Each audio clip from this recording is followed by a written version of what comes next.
2024 December 5 തിരഞ്ഞെടുത്ത 5 current അഫയേഴ്സാണ് ഇവിടെ നൽകിയിരിക്കുന്നത്. ഒന്നാമതായി, മഹാരാഷ്ട്ര മുഖ്യമന്ത്രിയായി ചുമതലയേറ്റത് ദേവേന്ദ്ര ഫഡ്നാവിസ്. മഹാരാഷ്ട്ര മുഖ്യമന്ത്രിയായി ചുമതലയേറ്റത് ആരാണ്? ദേവേന്ദ്ര ഫഡ്നാവിസ്.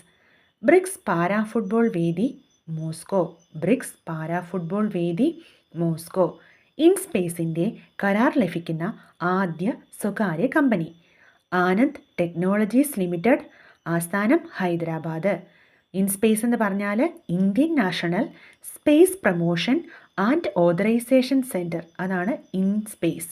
ഇൻസ്പേസിൻ്റെ കരാർ ലഭിക്കുന്ന ആദ്യ സ്വകാര്യ കമ്പനിയാണ് ആനന്ദ് ടെക്നോളജീസ് ലിമിറ്റഡ്. ഇതിൻ്റെ ആസ്ഥാനം Hyderabad. Asian junior hockey championship പുരുഷ വിഭാഗം കിരീടം നേടിയത് India. Asian junior hockey championship